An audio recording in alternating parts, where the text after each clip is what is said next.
इकबाल साहब ने भी कहा कि रहे ना रहे डॉक्टर साहब, और कल्पना जी को बात वो बहुत अच्छी लगी, लेकिन मैंने इससे पहले एक बात बोली थी, डॉक्टर साहब यहाँ रहेंगे तो नैतिक भौतिक बात का विस्तार करेंगे और जहाँ जाएंगे वहां भी करेंगे, ये मैंने बोला था, यहाँ से वहां तक। तो इसलिए हमें आशा रखनी चाहिए कि डॉक्टर साहब यहाँ का काम जब छोड़ेंगे तो वहाँ और ना रहे वाला कोई प्रश्न ही नहीं होता। आत्मा नित्य है, आत्मा अजर अमर है, वो ना कभी रहे ऐसा होता ही नहीं। इसलिए यहाँ की जगह वहाँ हो सकता है। तो हम इस आशा के साथ जुड़े। संकल्प कभी भी महापुरुषों के द्वारा लिया गया संकल्प कभी अधूरा नहीं रहता, वो ईश्वर की कृपा से पूरा अवश्य होता है, जिसमें नैतिक भौतिक मूल्य कभी नष्ट नहीं होते। आज हो 100 वर्ष बाद हो, उनका महत्व उनका मूल्य रहता है। इसलिए काफी बात हुई। इसके साथ में निवेदन करूं, हमारी कुछ और बहने सरिता भाटिया जी, पूजा चौरसिया जी, डिम्पल खन्ना जी और भावना हितेश गिरी जी, बंदना जी, इसके अलावा भी हमारी कुछ बहनें बैठी हुई हैं, मैं नाम से अवगत नहीं हूँ, लेकिन मैं आप सभी की तरफ से ये कहना चाहता हूँ कि जो भी कल्पना जी ने बोला कि इस इंडियन पीस मिशन में आप सभी का समान योगदान है। जिस समाज में, जिस जगह, जिस संगठन में, जिस सभा में महिलाओं की उपस्थिति नहीं है वो अधूरा है। इसलिए इंडियन पीस मिशन संपूर्ण मनोयोग से आपका अभिनंदन करता है, स्वागत करता है। आप लोग यहाँ उपस्थित हुई और नैतिक भौतिकवाद से संबंधित मौलिक विचारों को लेकर के आप जहाँ कहाँ आज चाहें तो बहुत बड़ी शिक्षिका बन सकती है। इन मूल्यों को जन जन तक, घर घर तक आप पहुंचा सकती है। आपकी बहुत बड़ी सामर्थ्य इस विषय में। मैं ऐसी अपेक्षा करता हूं आप इंडियन पीस मिशन के इस प्रकार के कार्यों में महत्वपूर्ण योगदान दे सकती है। इसी के साथ इस इंडियन पीस मिशन के राष्ट्रीय अध्यक्ष डॉक्टर रमेश कुमार पासी जी से निवेदन करते हैं। देखिए यहाँ मैं थोड़ा नियम विरुद्ध जा रहा हूँ। नियम विरुद्ध ये होता है कि अध्यक्षीय भाषण सबसे बाद में होता है, लेकिन अभी हमारे एक क्रांतिकारी वक्ता अवशेष है, नहीं बैठते, नहीं सारी टेंशन ले लेते और सारी टेंशन लेके मुक्त कर देते। ऐसा हमारे सभी के बीच में सबसे पहले मैं नए वर्ष की शुभकामना देना चाहूंगी।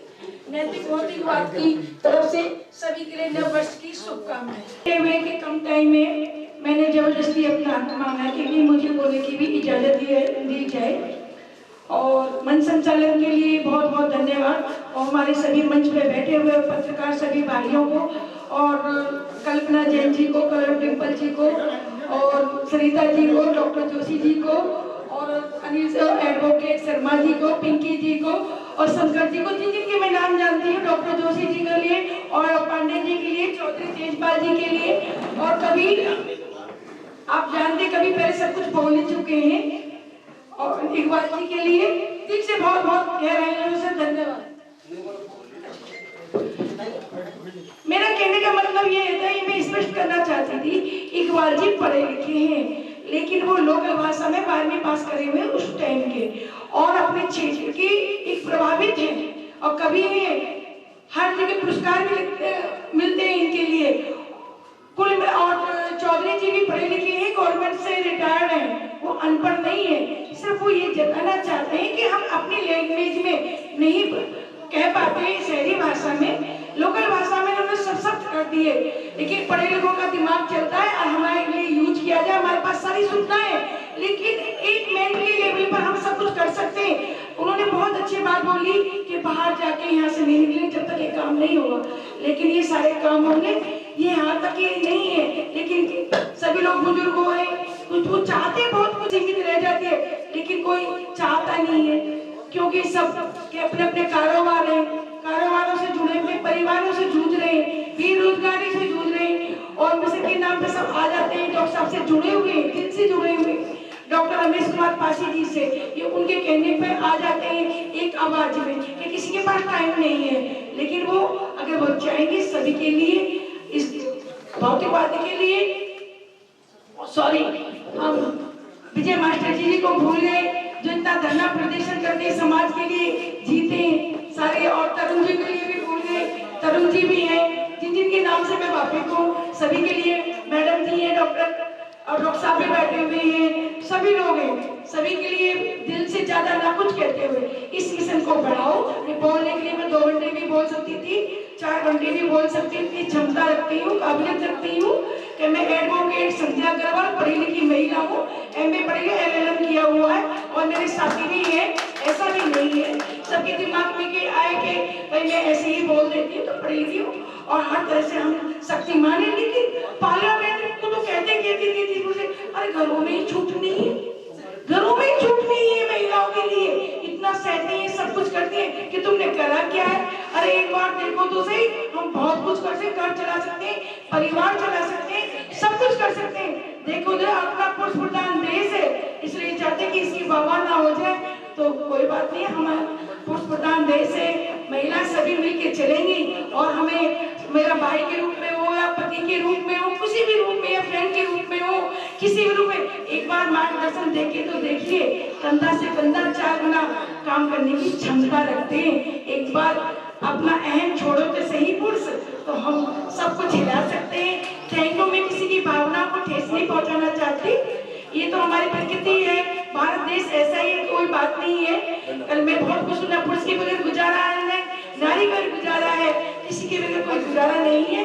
जय हिंद। और मुझसे ज्यादा शास्त्री जी खड़े हुए हैं, सभी की जरूरत है, एक बार आह्वान तो करो, कोर्ट से पार्लियामेंट तक 100 बचा देंगे, कोई फिजिकली कोई मेंटली इतना बिगाड़ देंगे, ऐसी कोई बात नहीं। अपने अंदर हम इतना जज्बा रखते, महिला ही, लेकिन तुम हमारी रक्षा करना तो हम आगे बढ़ जाएंगे, हमारे हौसलों को अफजाई करना, हम आगे बढ़ जाएंगे। जय हिंद, जय भारत। फिर मैं पूरा यही कहूंगी कि नई साल की बहुत बहुत शुभकामनाओं दिल से, मकर संक्रांति की रोशनी की बार बार ऐसी मीटिंग मन से नहीं हुआ करते। जय हिंद, जय भारत की शब्दों के साथ थैंक यू। डॉक्टर मैडम कल्पना जैन जी के लिए भी बहुत जोर तालियां होंगी, सभी महिलाओं के लिए, सभी पुरुषों के लिए और पत्रकारों के लिए ताली बजाएंगे तो मैं करूंगी, नहीं तो मेरी मन छोड़ने वाली, जो अपने खुद के लिए बजाओ। Thank you so much.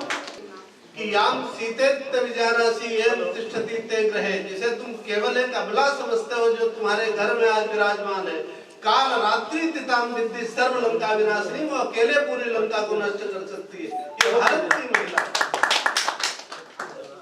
हाँ ये भारतीय महिला ये साथ जोड़ देगी। तो भारतीय महिलाओं में अनंत काल से इतिहास रहा है, उन्होंने समाज में कभी भी अपने को अबला नहीं रखा, हमेशा सहती रही, पीड़ा सनातन से मुरझाती रही, मुस्काती रही, दिए होके दिया तन सौंप, कभी कभी माँ बन दूध पिलाती रही, नर भीरू बना जब रोता रहा, तब ढाढ़स वही बढ़ाती रही। उस स्थिति में आज कहा जाए महिला अबला, अबला नहीं, जो दुख सह के भी सदा मुस्कुराती रही, ऐसा वर्णन है शास्त्रों में। इसलिए महिलाओं को कम करके कभी नहीं आंका गया और ये गलतफहमी निकाल देनी चाहिए। वराहमिहिर जी ने कहा जो महिलाओं में प्राकृतिक अशुद्धि होती है, उनमें से बता रहा हूं, अगर आप कहीं बोलेंगे तो कहते हैं महिलाएं अशुद्ध नहीं होती, जो पुरुष खाते हैं महिलाएं खाती, जैसे पुरुष रहते हैं वैसे महिलाएं रहती, लेकिन महिलाएं प्राकृतिक रूप से प्रत्येक महीने में अपने शरीर का शोधन किया करती, पुरुषों ने कभी ऐसा नहीं किया। इसलिए नारी सर्वांगतो शुद्धा न पुरुषया कदाचन, स्त्री हमेशा शुद्ध है, वो कभी भी अशुद्ध नहीं होती। नारी सर्वांगतो शुद्धा न पुरुषया कदाचन। इसलिए स्त्रियों का वस्तुतः लोगों ने जो पढ़ा, उन्होंने महिलाओं को, और जो अनपढ़ लोग थे, कम पढ़े लिखे, उनसे कहा तो नंबर 3rd क्वालिटी में हो, पीछे हो। सच्चाई ये है, जिस दिन महिलाएं भी प्राचीन ग्रंथ पढ़ेंगे, अपने अपने मूल्य सब उठाकर लाएंगे, तो महिलाओं का गौरव कहीं पीछे नहीं है, और किसी भी गर्व का गौरव शास्त्रों में पीछे नहीं है। इस विषय में हमने काफी थोड़ा ज्यादा बोल दिया संचालन की मर्यादा से, लेकिन चूंकि संध्या जी ने ललकारा तो मैंने सोचा ऐसे से मैं कर देना चाहिए। इकबाल जी ने कहा मैं पढ़ा लिखा नहीं हूँ, कहती मैं बहुत पढ़ी लिखी हूँ, तो ये अपोजिट हो गया मामला। अब मैं निवेदन करता हूँ भारतीय जनता पार्टी के अपने कार्यकर्ता डिम्पल खन्ना जी से, वो आकर के मिशन के विषय में अपने विचार में। बैठे सभी को मेरा प्रणाम। डिम्पल खन्ना, मैं जितना समझ पाई, मैं पहले भी इस कार्यक्रम में उमेश काशी जी ने, डॉक्टर साहब ने मुझे पहले भी बुलाया था, वुमेन्स डे के प्रोग्राम में भी आई थी। कभी कभी समय का वो अभाव हो जाता है, या तो हम आते हैं और फिर दोबारा किसी प्रोग्राम में ही आते हैं। कोशिश करेंगे इस बार, जैसे कि बताया कार्यक्रम में कि हमें बीच में भी आना चाहिए और कार्यक्रमों से जुड़ना चाहिए। समय तो हर चीज का निकल जाता है, पर हम लोग कहते हैं कि कोई बात नहीं, फिर कभी कर लेंगे, पर नहीं, नैतिकता, जितना मैं समझ पाई हूँ, नैतिक जो शब्द है, नैतिकता तो हर समय काम आएगी। अगर हम घर से शुरुआत करें, हम कहते हैं कि सफाई नहीं हो रही, पर अगर हम खुद उसमें नैतिकता दिखा दें कि घर की सफाई करना, पूरा सड़क पे ना फेंक दें, कूड़े वाला आ रहा है उसमें कूड़े वाला जो गाड़ियाँ आती है उसमें डाल दें, वो भी एक नैतिकता है। देश हमें देता है सब कुछ, समाज हमें देता है सब कुछ, हम भी तो कुछ देना सीखे। इसी के साथ मैं ये कहना चाहूंगी कि हमें सब कुछ मिलता है तो हमें देना है, अपने समाज को भी देना है और अपने देश को भी देना है। तो इसी बात को कहते धन्यवाद। दैनिक जीवन में जैसे जी रहे हैं उसी प्रकार से जीते जीते नैतिक भौतिक बात का निर्वाह कर सकते हैं। इसमें कोई कठिनाई होगी नहीं होगी, हमें थोड़ा सा चिंतन बदलना पड़ेगा, थोड़े से प्रयत्न बढ़ाने पड़ेंगे। समय की सीमा है, धीरे धीरे विलंबित हो रहे, इसलिए मैं चाहता हूँ अपने बीच विराजमान एक अपने वरिष्ठ पत्रकार संसद टीवी में जो अपनी सहयोगी सेवाएं बहुत सारी दे रहे हैं और आज सौभाग्य से हम लोगों के बीच में बैठे हैं मनोज वर्मा, मैं उनसे प्रार्थना करता हूं आकर के अपने नैतिक भौतिकवाद के संदर्भ में जो अपने सनातन से जुड़ा है और आकर के हम सभी लोगों को उद्बोधित। लंबा समय नहीं लूंगा, पासी साहब के आमंत्रण जब भी मुझे मिलता है तो चला आता हूँ, लेकिन आप सब यहाँ पर एकत्र हैं और इस नव वर्ष में तो ये देखकर अच्छा लगता है कि अभी भी हमारी वो परंपरा बची हुई है किसी कोने में कि जहाँ पर 50-60 लोग बैठकर देश किस दिशा में जाए इस पे चर्चा करते हैं। इसके लिए आप सभी को बहुत बहुत बधाई कि आप लोग समय निकाल कर आए। मुझे भी लगा कि इतने जाम से निकल के भागता दौड़ता आया तो मेरा भी आना सार्थक हो गया कि चलो इतने लोगों को मिलना हुआ, उनके विचार सुनने को मिले और अपनी बात कहने का मौका मिला। 2-3 बातें मुझे कहनी है जो आज खास तौर पर मैं जहाँ भी जाता हूँ, किसी कॉलेज में, किसी स्कूल में, उस बात को मैं जरूर कहता हूँ, क्योंकि संसद में बहुत करीब से चीजों को मैं देखता हूँ और समाज को भी देखता हूँ। पत्रकार आजकल कैसे हैं, मीडिया कैसा है, मुझे उस बहस में नहीं जाना। आपके मन में बहुत सारे सवाल होंगे, लेकिन मैंने उस पीढ़ी को निकल के आया हूँ जिसने गरीबी को भी देखा, लोगों के दुखों को भी देखा, झुग्गी झोपड़ियों में भी पत्रकारिता की और देश कैसा बने वो नेताओं से, जनप्रतिनिधियों से और उन बड़े पत्रकारों से सीखा समझा भी। देश ठीक है आगे बढ़ रहा है, इंडिया की जो मिशन ने कार्यक्रम रखा है बेटर इंडिया और ब्राइट फ्यूचर, बेटर इंडिया हो, अच्छा भारत हो, हम सब चाहते हैं, लेकिन ये अच्छा भारत कैसे होगा? क्या सिर्फ अच्छी बातें करने से होगा? हमारा इतिहास बहुत अच्छा है, हमारे राम जी थे, हमारे कृष्ण जी थे, हम अपने इतिहास का गौरवान्वित करें, बहुत अच्छी बात है, लेकिन क्या अपने इतिहास के गौरव से सीखते हुए हम आगे बढ़ रहे हैं? जिस नैतिक भौतिकतावाद की बात यहाँ हो रही है, कहीं ऐसा तो नहीं है कि हम भौतिकवाद में ही उलझकर उस नैतिकता को पीछे छोड़ गए, जिसकी आज समय को बहुत ज्यादा जरूरत है। जिस तरह का समाज बन रहा है, जिस तरह का पूंजीवाद इस देश को सींच रहा है इस समय, मुझे लगता है कि हम लोग जिस भविष्य की बात कर रहे हैं वो कहीं ना कहीं हम सबके मन में एक सवाल खड़े करता, मेरे मन में तो कम से कम करता। मैंने ऐसे देश की कल्पना नहीं की थी 35-40 सालों में मेरी पत्रकारिता को हो गए कि देश में असमानता बढ़े। लोग चर्चा नहीं करते हैं, लेकिन समाज में जिस तरह की असमानता बढ़ रही है, गरीबी अमीरी की खाई बढ़ रही है, वो एक अच्छा संकेत देश के लिए नहीं। मैं किसी पार्टी की बात नहीं कर रहा, मैं सिर्फ बात कर रहा हूं भविष्य के भारत की।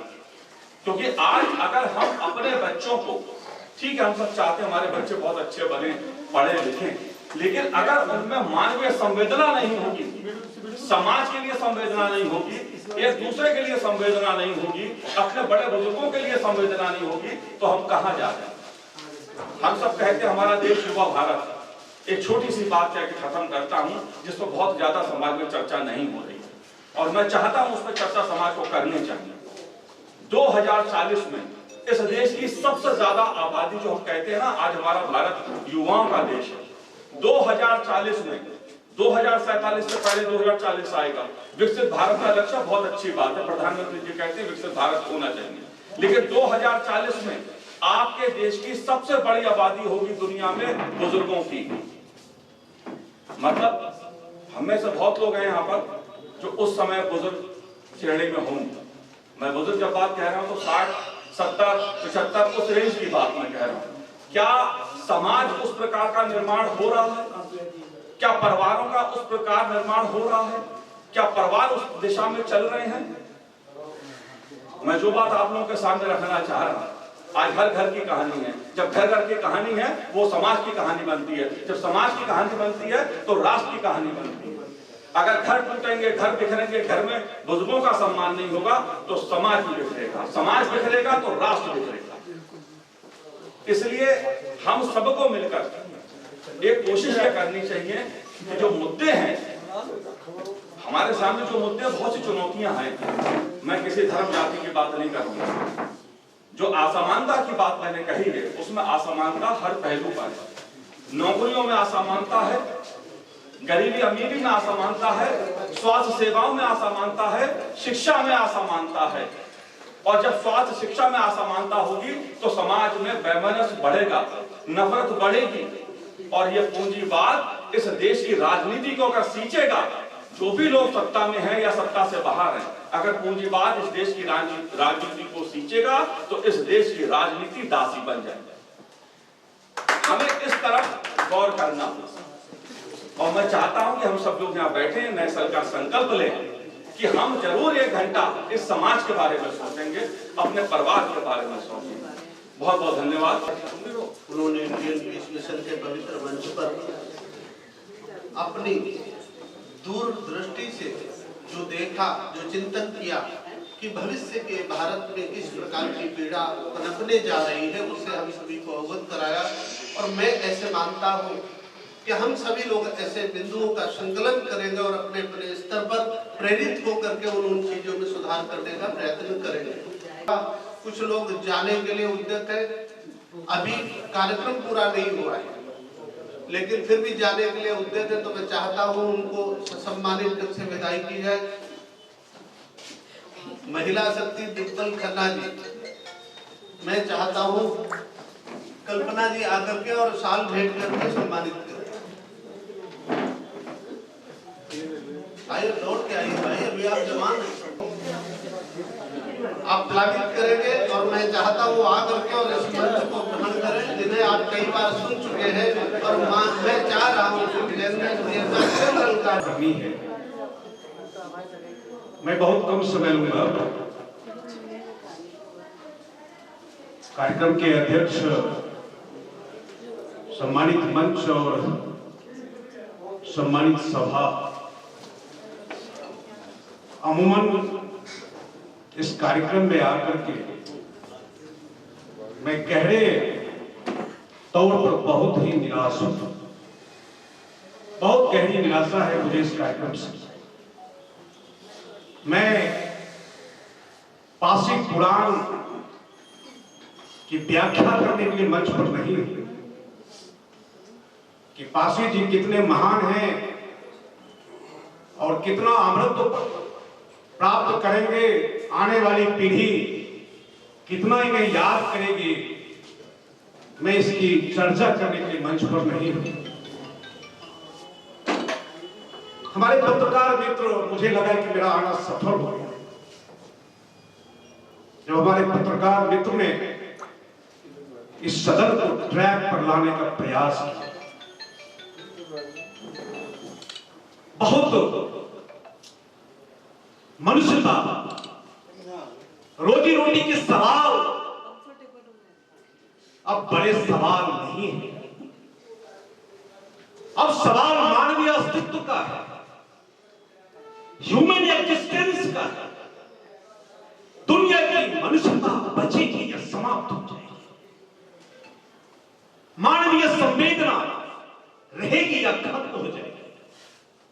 यह दुनिया रहने लायक बचेगी या ना बचेगी?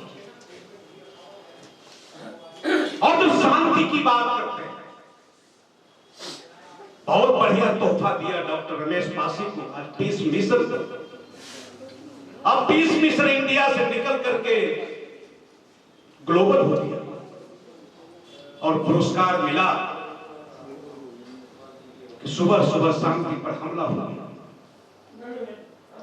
जब देश के राष्ट्रपति किडनैप होते हैं, उठा कर ले जाए जाते हैं, और ऐसा नहीं है, मुस्कुराइए मत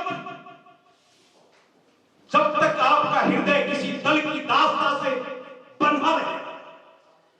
आपकी चेतना जब तक किसी दलों की दास्ता में बंधी रहे, दल के गुलाम होंगे। मैं दावे के साथ कहता हूं, भारत के तमाम दलों ने अपने अपने हिस्से के हिंदुस्तान को लूटा है, बेचा है, खसोटा है, बर्बाद है। इन दलों के पास में हया नहीं है, निर्लज्जता, फिक्र है। कोई ऐसे लूटे, कोई ऐसे लूटे। इस हमाम में तमाम दल मिलेंगे। इनको सत्ता चाहिए, या सत्ता प्राप्त करना है, या सत्ता को बनाए रखना है। मनुष्यता की चिंता किस बात की है? आज जंतर मंतर पर मोबाइल खड़ा हुआ है, 5-6 कार्यक्रम है। मनुष्यता पर खतरा है। सब मनुष्य देकर के आंसू बहते हैं। वो मनुष्य कैसा है? वो दाढ़ी वाला है कि गेरुआ वाला है कि टोपी वाला है कि जालियां कितनी है कि रामनामी है। आंखें भी नम होती है आदमी का रंग देख करके, उसका कपड़ा देख, उसका पोशाक देख करके। अगर आपकी ऐसी ही खंडित चेतना रही, अगर ऐसी संवेदना दर की रही, तो आपसे कुछ नहीं होगा। आप तमाम समाधानों के बजाय एक सवाल अपने आप में खड़े हैं। मैं उम्मीद कर रहा था कि इस विकट परिस्थिति में डॉक्टर पुनीत कह रहे थे, ऊर्जा मरती नहीं है, खत्म नहीं होती। हमारे ऋषियों ने कभी कुछ सोचा होगा? आने वाली पीढ़ी उससे प्रभावित होकर के आज कुछ कर रही है। मैं देख रहा हूं किसान नेता वहां पकी हुई दाढ़ी और पके हुए बाल, और कुछ युवा मित्र भी यहां मौजूद हैं कि एक पीढ़ी, मैं कहना चाहता हूं इस में कि एक पीढ़ी जल रही है। जो पत्रकार मित्र ने कहा कि भूख, बेबसी, जो लाचारी की जो परिस्थिति है इस देश में, और बहुत साजिश के तहत पूरे सवाल को रील में कन्वर्ट कर देना हर नौजवान को काम है। चाइना मोबाइल ले लो, 300 रुपया का डाटा पैक कर लो, 8 घंटा इस कारपोरेट कंपनी की गुलामी तुम करते हो, नाचते हो। अजीब विडंबना है। गए थे कभी हम कोठा बंद कराने, वहां पैसे की खनक देख करके हम स्वयं नाचने लगे। गए थे कभी कोठा बंद कराने, लेकिन वहां जब पैसे की खनक देखा तो हम स्वयं नाचने लगे। पूरी दुनिया रील पर टिकी हुई है, रियलिटी का आंसू भी बाजार में है, सब कुछ बाजार में है। आप कितना बढ़िया से रोते हैं, कितना बढ़िया से हंसते हैं, सब कुछ बाजार में है। और इस बाजार में जो डांस ऑफ डेमोक्रेसी है, जो लोकतंत्र के नाम पर नृत्य हो रहे हैं, वो नृत्य यहां भी है, वहां भी है। आप मत मुस्कुराइए कि वहां भी एनके है, यहां भी एनके है, वहां लेकिन उस एनके का नाम निकोलस मादुरे है, और हमारा भी एनके नरेंद्र मोदी है। पहले यही ट्रंप, यही गुंडा भारत पर हमला किया, और यहां का निठल्ला समाज उस ट्रंप के नाम पर यज्ञ कर रहा था, हवन कर रहा था कि ट्रंप मेरा बाप है, भारत का उद्धार करेगा। उस ट्रंप ने वेनेजुएला के पहले भारत पर आक्रमण किया। हमारी सोवरेनिटी पर आक्रमण उस दिन था जब अपने मन से इसी ट्रंप ने सीज फायर किया था। क्या भारत अपमानित नहीं हुआ था? भारत की देशभक्ति दांव पर नहीं लगी थी? भारत के नौजवानों के अरमान पर पानी ट्रंप ने नहीं फेरा था? लेकिन हम चुप थे। पहला आक्रमण तो हम पर कर चुका था। तब भी हम सजग नहीं थे। आज भी कर रहा है, कल भी करेगा, परसों भी करेगा।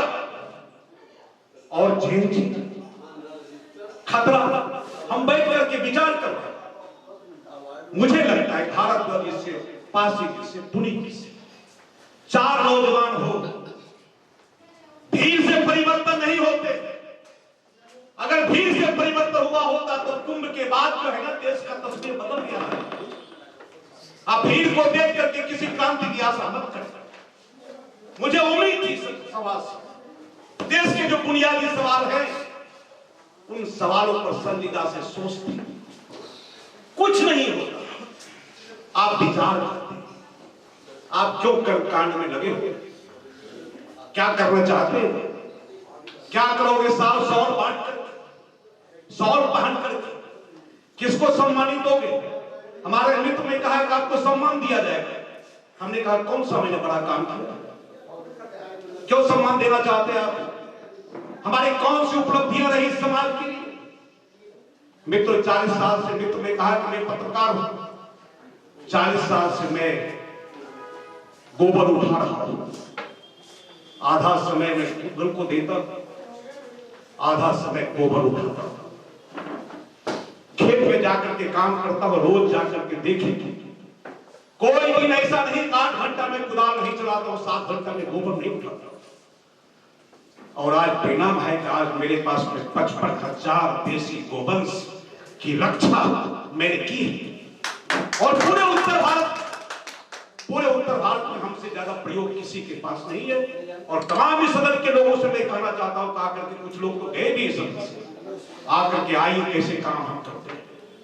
मैं इसकी चर्चा नहीं करना चाहता हूं कि मैं कोई बड़ा काम करता, मैं उस आग की तलाश में, उस फायर की तलाश में।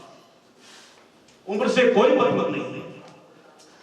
कोई युवा भारत के वृद्ध महसूस भी क्या है कि एक पीढ़ी जल रही है और एक पीढ़ी बूझ रही है, एक पीढ़ी और है जो कर भी में बन रही है। इन विसंगत पीढ़ियों कौन सा परिवेश दोगे? देश सौंपोगे या फिर इन्हें उपदेश दोगे? छिलमिलाती लो, सनातन लो भला कब तक रहेगी? उस पीढ़ियों के जुर्म को ये पीढ़ियां कब तक सहेंगी?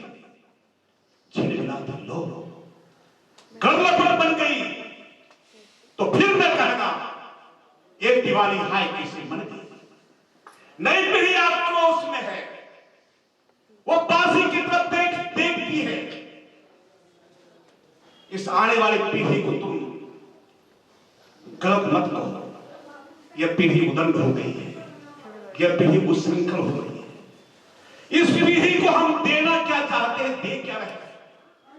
और इस पीढ़ी को हमने पैदा किया है 2 कोड़ी के नेताओं का इनकलाब और जिंदाबाद करने के लिए, इनका झंडा ढोने के लिए, इनका डंडा ढोने के लिए। अगर इस पीढ़ी का काम यही है तो इस पीढ़ी से भगत सिंह और खुदीराम बोस की अपेक्षा मत करना कभी। और तुम कहते हो कि देश तबाह है। भगत सिंह पैदा हो अपने घर में नहीं, पासी के घर में। हमारा बेटा भगत सिंह नहीं बनेगा, पासी जी का बेटा भगत सिंह बनेगा। मैं कहता हूं real change start from the first person singular number I. अगर क्रांति का स्वरूप प्रथम पुरुष एक वचनीय नहीं, अगर क्रांति का चेहरा तुमसे है, इस देश में क्रांति कभी नहीं हो पाएगी। जब तक क्रांति हमारे भीतर से नहीं निकलेगी, तब तक बात नहीं बनेगी। बात जब लोकतंत्र की होगी, जब तक हमारे भीतर लोकतंत्र जिंदा नहीं होगा, जब तक हम भीतर में लोकतांत्रिक नहीं होंगे, तो आपसे बाहर लोकतंत्र पर जो खतरा है, आप खतरों से नहीं लड़ सकते। हमारे भीतर में छोटा सा ट्रंप बैठा हुआ है। ट्रंप किसी व्यक्ति का नाम नहीं है, ट्रंप एक प्रोसेस है, एक फ्यूडल अप्रोच। हमारे भीतर में ट्रंप बैठा हुआ है, हम भी पड़ोस को सताना चाहते हैं। हम भी बगल के गरीब की जमीन हड़पना चाहते हैं, हम भी कमजोर को सताना चाहते हैं, हम भी देश के दलित वंचितों को आरक्षण से, सुविधा से वंचित करना चाहते हैं, हम खेल करना चाहते हैं। एक ट्रंप यहां भी है। जब तुम अपने भीतर के ट्रंप को नहीं मार पाओगे तो बाहर के ट्रंप का इनकलाब जिंदाबाद करने से कुछ नहीं होगा। तुम्हारे भीतर एक हिटलर बैठा हुआ है, अगर तुम्हारे भीतर का हिटलर नहीं मरा तो बाहर किसी हिटलर साहब के खिलाफ में तुम आवाज नहीं कर सकते।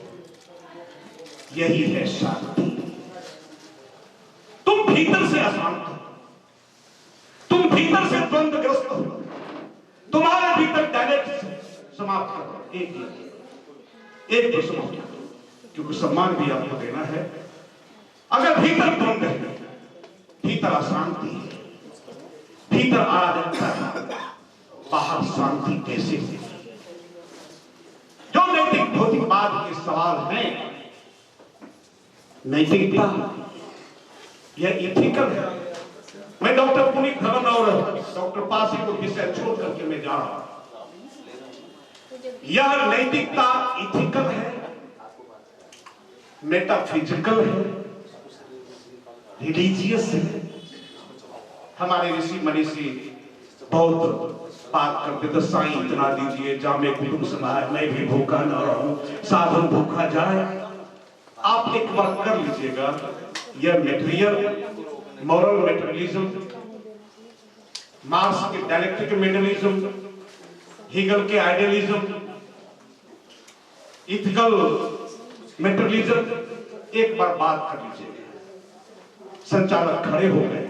मैं पुनः निवेदन करूंगा, यहां नहीं बैठे, कोई जगह नहीं चाय पिलाने की, पार्क में बैठिए, बैठना सीखिए। बैठना लोग भूल गए हैं, और घर में भी परिवार के टूटने की बात मित्र ने की है। अब तो स्थिति यह है कि जिस देश में वृद्धा पेंशन, वृद्धाश्रम खुल रहे हो और वही देश वंदे मातरम की जय कहता हो, ऐसे पाखंडी राष्ट्र से मुझे नफरत है। जो गौ माता की जय करता हो वह वृद्धाश्रम खुलता हो, भारत माता की जय कहने वाले ये पाखंडी समाज अपने माँ बाप को भी घर में रखने के लिए तैयार नहीं हो, और कुकुर मुद्दे की तरह हर मोहल्ले में वृद्धाश्रम खुल रहे हो, और तुम गौ माता की जय बोलते हो। शर्म नहीं आती? टूट रहे हैं, परिवार बिखर रहा है, घर की जो क्रांतियां हैं, मौन साइलेंट रिवॉल्यूशन, रिश्ते कहां हैं मनोज जी?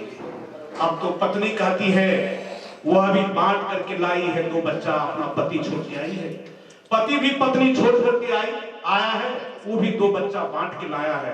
अब दोनों से बच्चा पैदा हुआ है। अब कहते हैं कि मेरे बच्चे, तुम्हारे बच्चे, हम दोनों से जो बच्चे पैदा हुए उससे झगड़ा करते हैं। यह परिवार है, परिवार एक भीड़ में कन्वर्ट हो रहा है।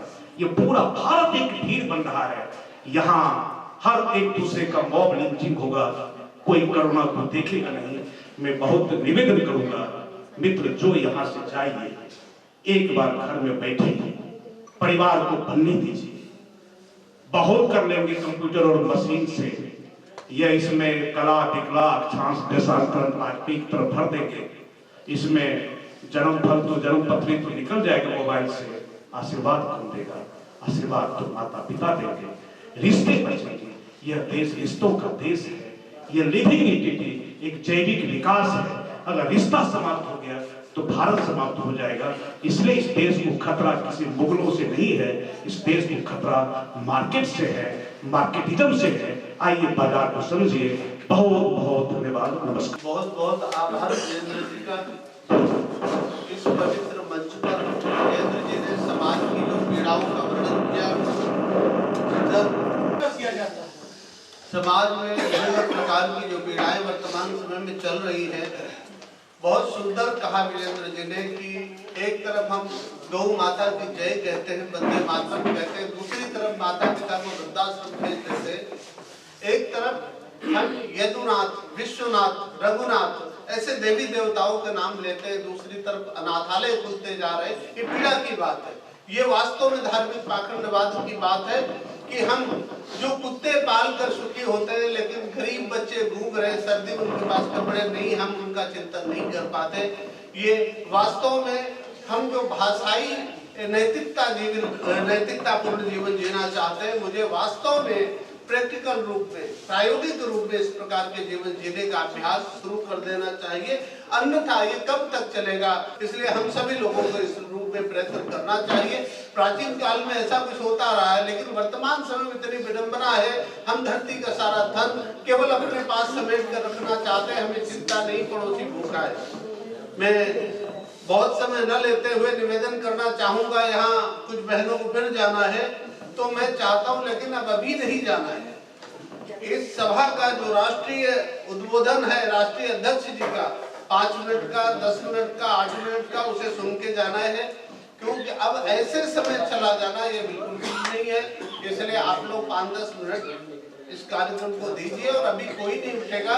इसके बाद इसका कुछ जो सम्मान है मिशन की तरफ से, वो प्रक्रिया पूरी होगी और उसके साथ ही साथ आप लोग जो जन कानून की व्यवस्था होगी उसे लेंगे और इसके बाद सम्मानित ढंग से यहाँ से जाएंगे, बीच में नहीं जाएंगे, क्योंकि सम्मानित ढंग से जाने का मतलब ही होता है पूरा करके जाना।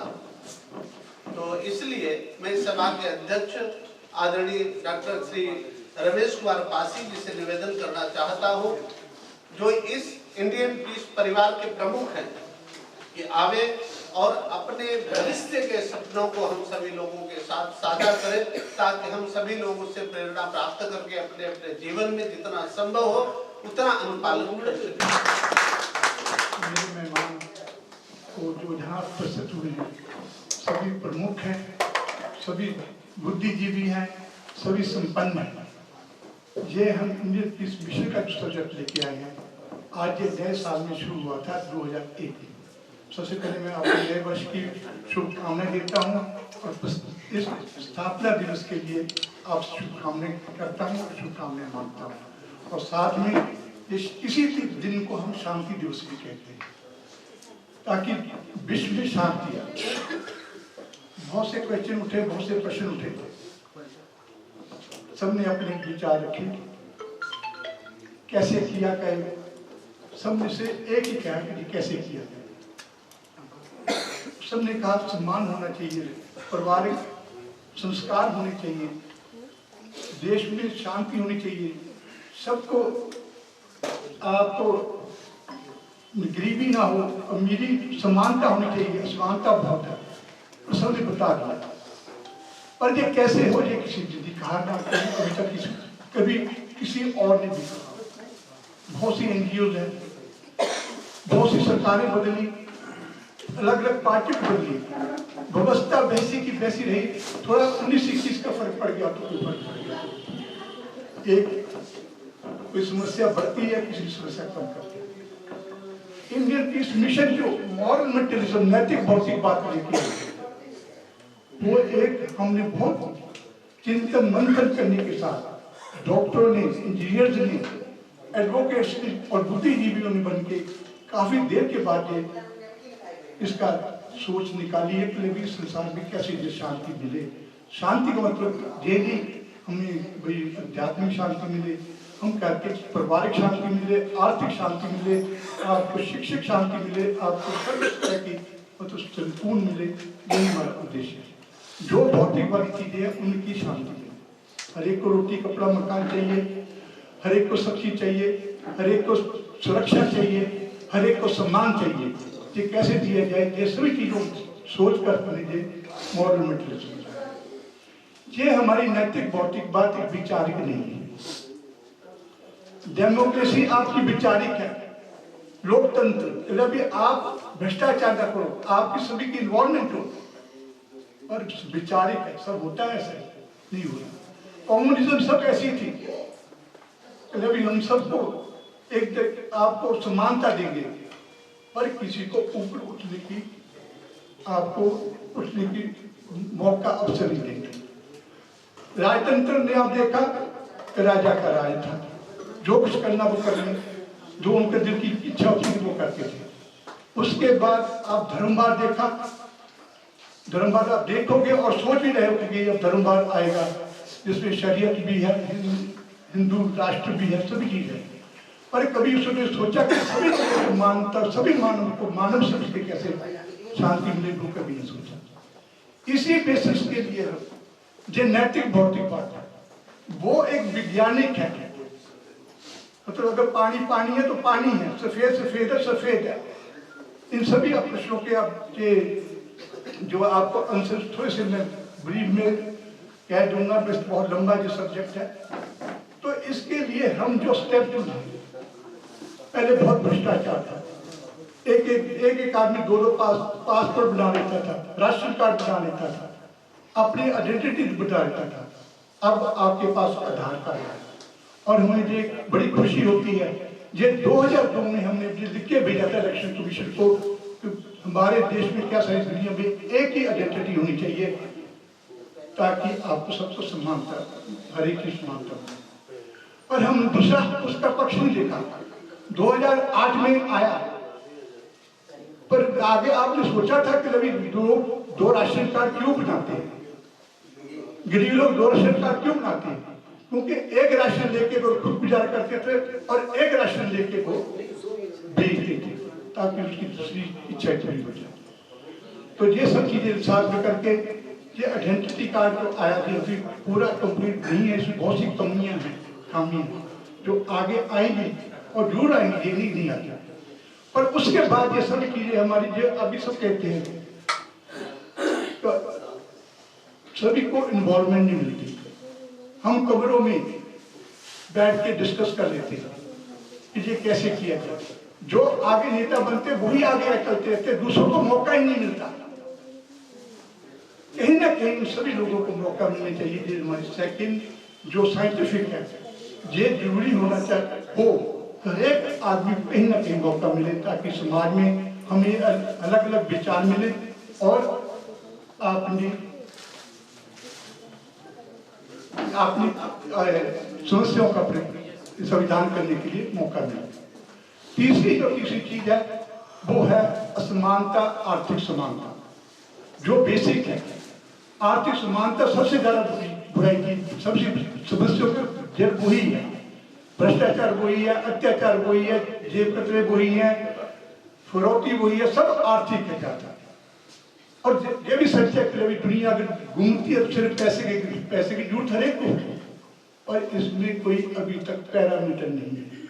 एक अमीर आदमी जब पैरामीटर आ जाएगा तो हर एक गरीब पहचाना जाएगा, उसकी मदद की जाएगी। और जिसके जो अमीर है उसको पता होना चाहिए कि उसके पास कितना है। टैक्सेशन में सिर्फ इम्प्रूवमेंट आई, थोड़ी सी मैं प्रशासनिक बातें कर रहा हूँ, उसमें टैक्स कितना लगेगा, और अभी इतना टैक्स चोरी हो रहा है क्योंकि पैरामीटर नहीं है, नापने का नहीं है। उसका क्या इफेक्ट क्या होता है कि असमानता फैलती जाती है। इसलिए पैरामीटर के लिए हम कोशिश कर रहे हैं कि पैरामीटर आया जाए ताकि वैसे तो। और तीसरी जो चीज है, चौथी जो चीज है वो है ट्रांसपेरेंसी। आज कोई भी ट्रांसपेरेंसी आप ज्यादातर लोग देखोगे तो कोई कहते कुछ है, बोलते कुछ है, लिखते कुछ है, करते कुछ है, उनकी ट्रांसपेरेंसी नहीं है। इस ट्रांसपेरेंसी के लिए हमने पूरा बना रखा है फार्मूला 7 तक की हर एक चीज को। वैसे तो ट्रांसपेरेंसी आज काफी नेट ने, इंटरनेट ने काफी कर दी है, पर वो सिर्फ उन्हीं चीजों की करी है जो हमारी समक्ष आगे ठीक होती है। नंबर 2 का मतलब कह सकते हो कि जो छुपी हुई है उसकी अभी तक ट्रांसपेरेंसी नहीं है। पांचवी जो चीज है जो वो है सबसे ज्यादा सोशल सिक्योरिटी। सोशल सिक्योरिटी गरीब के लिए जो अभावी लोग हैं, जो लोग अभाव महसूस करते हैं, वो इसीलिए भ्रष्टाचार बुराई में जाते हैं कि उनकी अपनी बेसिक नीड नहीं पूरी होती। तो इसका काम कौन करेगा? सरकार करना चाहती करेगी और कोई नहीं कर सकता। हम लोग एनजीओ बना लें, 10 आदमी को करेंगे, एक मोहल्ले को मदद करते, पर इतने देश और बाकी दुनिया के बाकी देश कैसे करेंगे? तो वो कैसे करेंगे? ये भी हमारी मॉरल मटेरियलिज्म है कि जो एक पैरामीटर लेके हर एक आदमी को पहचान सके, गरीब कौन है, डुप्लीकेट काम कौन कर रहा है, ये सारा चीज का करता है। और इसके बाद बाकी जो चीजें अशांति देती हैं वो इंफ्रास्ट्रक्चर जो इंफ्रास्ट्रक्चर सारा ठीक हो रहा है, पानी बिजली सब चीज ठीक हो तो सभी लोग समान समझ। पर इनकी सब चीजों के लिए 3 फैक्टर होते हैं। एक तो अपना परिवार, बच्चों को पालना कैसे है, उसमें संस्कार कैसे लाने हैं, बाल्यावस्था में उसको पढ़ाना कैसे है, ये सभी हमारे मतलब बाल्यावस्था से लेकर वृद्धावस्था तक सभी चीजों के लिए आपको पूरी सोशल सिक्योरिटी दी जा रही है। देने का मतलब इसमें लिखा हुआ है पूरा हम करने का साइंटिफिक तरीके से है, ताकि लोग कोई ये ना कह सके कि हमें मौका नहीं मिला। बाकी भाग्य है, सबकी बुद्धि एक जैसी नहीं है, कोई ज्यादा काम करता है, कम काम करता है, कोई ज्यादा पड़ जाता है, वो असमानता अलग है, पर उसके सोशल सिक्योरिटी एक हरेक के लिए बहुत आवश्यक है। इसके साथ आपकी पैरामीटर हो गया, और दूसरी हमें सबसे जो चीज है आज है भाग। एक छोटे काम के लिए हम दूसरे स्कूल को कहते हैं कि वो स्कूल अच्छा है, पढ़ाई वही होती है, और अपने जगह के जे छोड़ के ये हमारे अमेरिका में भी देख लो, आप इंग्लैंड में भी देख लो, और बाकी मिडिल ईस्ट के करके सब जगह रीजनलाइजेशन है। स्कूल कैसा भी हो, आपके लोकल एरिया में आपको मेडिकल हेल्थ मिले, एजुकेशन मिले और सभी फैसिलिटीज मिले, ताकि आपको अलग अलग दूर ना भागना पड़े, तो आपको डेफिनेटली आपको सुकून महसूस होगा। ये सभी चीज पॉइंट होते हुए यही हमारा एक है कि यही नहीं हमारी नई विचारधारा है, जिसमें आपको समाजवाद में भी है, इसमें आपको साम्यवाद भी है और लोकतंत्र भी है और आपकी इन्वॉल्वमेंट भी है, आपको पूरी आजादी भी है सब काम करने की, पर नेक काम करने की, नैतिक काम करने की। अगर अनैतिक काम करने की होगी, जो ये 5 हमारे पॉइंट हैं आपके, वो आपको नहीं करने देंगे, और आपको करने की पहले तो आवश्यकता नहीं होगी। जब आपकी बेसिक नीड, आपकी रोटी कपड़ा मकान सम्मान और सुरक्षा और आपको अवसर मिलता जा रहा है, कोई आगे जितना मर्जी बढ़ो तो आप क्यों करोगे? तो इन सब चीजों के लिए मैं आपको यही कहता हूँ कि मॉरल मॉडर्निज्म जो हमारी है, या दूसरे अक्षरों में ये कह दें, हम नैतिक लोकतंत्र जो है उसको के लिए प्रचार करें अपने तन मन धन से, और सबके आगे ये ना समझे कि सिर्फ हमारी टीम ही आगे जाए, आप अपने अपने एरिया में जाके आप आगे बढ़े, क्योंकि हम हर जगह नहीं जा सकते। और ये हम अश्योर करते हैं कि इसमें किसी को सर्वम सर्वस्व, इसको किसी को हानि नहीं मिलेगी, सबको बराबर का चीज मिलेगा, पूरा मौका मिलेगा। ये सबसे बड़ा एडवांटेज है। और इन्हीं शब्दों के साथ मैं और नहीं कुछ कहता हुआ मैं आपका सब धन्यवाद करता हूँ। मैं हमारी टीम, जो हमारी बेसिक टीम है, इंडियन पीस मिशन के जो हमारे पदाधिकारी हैं, उन्होंने जो सब हमारा सहयोग देते हैं, और आप भी आगे सहयोग दीजिए। और यही मेरा अनुरोध है, आप एक बार कभी पैम्फलेट ढूंढ की आवश्यकता पड़े, आप ढूंढ ले लेना हमसे। और मैं यही कहना चाहता हूँ, जो हमारे नैतिक भौतिकवाद के कुछ जो अंश है,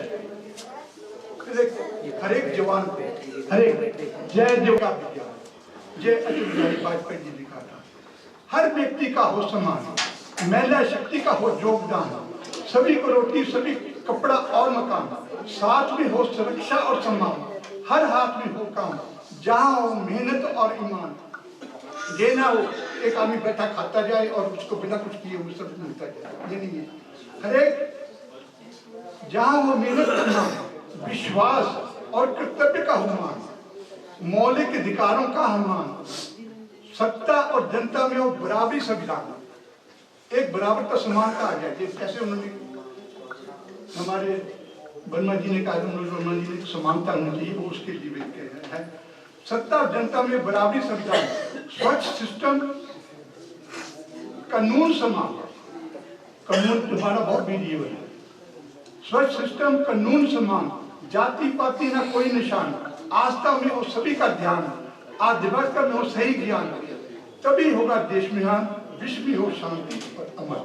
इन्हीं के साथ 4 चीजें हैं, अगर वो अपने स्थान पर ना हो तो उनका सम्मान नहीं होता। एक तो पानी आदमी पीता मूछों के बाद डूबा करते, लेकिन काट के डाल दिया जाए तो नहीं पिएगा। स्थान भ्रष्टान शोभन्ते केशाः दंताः दांत नाखून और मनुष्य, इसलिए अपनी अपनी कुर्सी किसी को नहीं छोड़ना चाहिए, बैठना चाहिए उस पर। और आज का कार्यक्रम इस प्रकार आप सभी लोगों के सहयोग से पूरा हो रहा है। इसी के साथ इस इंडियन पीस मिशन के सर्वे सर्वा अध्यक्ष और हम सभी लोगों में वृद्ध समाज की पीड़ा से पीड़ित होकर जिन्होंने इस प्रकार के मानव मूल्यों की संरचना की कि ताकि सभी लोग अगर इन पर चले तो हो सकता है समाज की पीड़ा कुछ कम करने में मदद मिले। ऐसे डॉक्टर रमेश कुमार पासी जी, हम सभी लोगों की ओर से हम चाहते हैं कि उनका सम्मान किया जाए। तो यहाँ पर विजय सिंह जी बाबा जी, बड़ा लंबा धरना धरने का इनका भी अपना इतिहास है, मैं चाहता हूँ कि उन्हें पगड़ी पहनाकर सम्मानित करें। ये है उसे लेकर के 30 साल से मेरी धरने पर, सुबह धरने से आ जाओ और वहीं जाके बैठ जाओ लगातार। दुनिया का सबसे लंबा सवाल नैतिकता है, सवाल भौतिकवाद में नैतिकता कैसे है, ये मुझे बड़ा प्रभावित करता है। देखिए, आज विचारी आविष्कार की जरूरत है। भारत का आंदोलन आजादी का 100 साल चला, हम रहे ना रहे, ये विचार है, ये देश है, ये समाज है। और आज जिस अवस्था में पासी जी, मैं चिंतन कर रहा था जब मुझे निमंत्रण मिला कि जिस अवस्था में 80 साल की उम्र आपकी होगी, बच्चे बाहर हैं, इकले आदमी हैं यहाँ, तो भी इस समाज के बारे में, इस देश के बारे में, इसके बारे में उनका कितना एक योगदान है। मैं तो योगदान नहीं कहूँगा कि वो चला रहे हैं। कोई अभी MP नहीं बनना, MLA नहीं बनना, कोई टिकट नहीं लेना, किसी पार्टी में नहीं जाना, पद नहीं लेना, इस सामाजिक वयोवृद्ध को हम क्या, मुझे उत्तर प्रदेश के आंदोलनकारियों की तरफ से हम इन्हें सम्मानित कर रहे हैं। और मैं चाहूंगा झांसी से आए करण यादव जी और बड़ौद से आए आदरणीय कवि अनपढ़ से निवेदन करूंगा कि पासी जी को हम सब सम्मानित करें और इनका हौसला बढ़ाएं। दोस्तों, नैतिक भौतिकवाद को हम आगे बढ़ाएं, हम अपने लोकाचार को आगे करें। और जहाँ तक सम्मान की बात है, ऐसा नहीं है, अभी हमारे वक्ता सीमा जी कह रहे थे सम्मान नहीं है, समथिंग बेटर देन दैट। देखिए, जहां आज कहां से आए आप, सोच कुछ ना कुछ कर रही है। ये जो विचार है, ये जो शब्द आपके जा रहे हैं, कहीं ना कहीं पर्यावरण में शुद्धि करेंगे और इस पर निश्चित रूप से काम होगा और एक नैतिक भौतिकवाद आगे बढ़ेगा। आप सब निराश मत होइए। देखिए, 30 साल का मैं धरने पे कहूँगा और आज भी मैं निराश नहीं हूँ। अगर मैं 10 साल जिंदा रहा तो देश के लिए लड़ता। मैं चाहते न शब्द चाहते न कहते हुए और दोनों महारथियों को बुला रहा हूँ, चूंकि उत्तर प्रदेश से हैं और हम सब आंदोलनकारी हैं। मैं करण यादव जी और इकबाल जी से निवेदन करूंगा कि वो मंच पे आए। और सर्वप्रथम जो मैं देख रहा हूँ यहाँ पे इस उम्र में, इस अवस्था में, पासी जी ने दुनिया भर की प्रशस्ति पत्र बनवाए। अरे हम इनमें क्या, जो आदमी ऐसा कर रहा है, हमें उनके लिए भी कुछ करना चाहिए। और इसी कड़ी में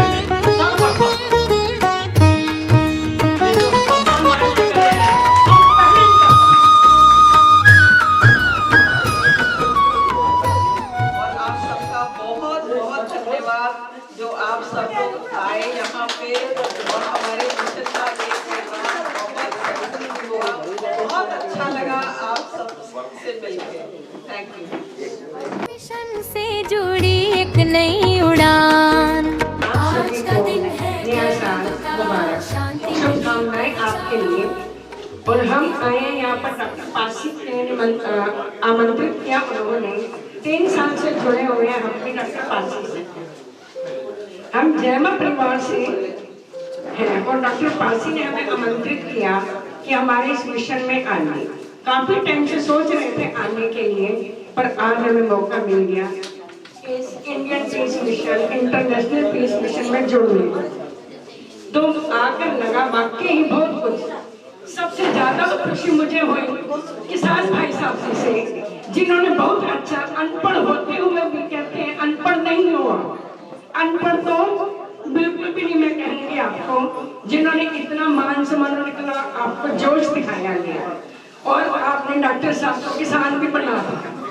बहुत अच्छे लग रहे हैं डॉक्टर साहब ने आज और हमें भी बहुत अच्छा लगा, तो हम भी सम्मानित करना चाहेंगे डॉक्टर साहब को और आगे के लिए जुड़ने के लिए प्रोत्साहित रहेंगे कि हम भी आए। आकर बहुत अच्छा लगा। फिलहाल अभी तो कुछ नहीं कहूँगी, समाजवाद, नैतिकवाद, सब भौतिकवाद, सब कुछ मैंने आज सुना और बहुत अच्छा लगा। कोशिश है आगे से जुड़ेंगे आपके साथ और बहुत कुछ सीखने के लिए भी मिल रहा है। तो डॉक्टर साहब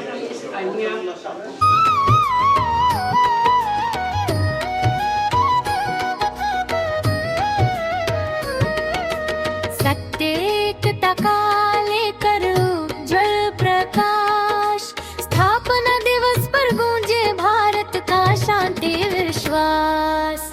आज का दिन है गर्व का, शांति मिली पहचान, इंडियन पीस मिशन से जुड़ी एक नई उड़ान।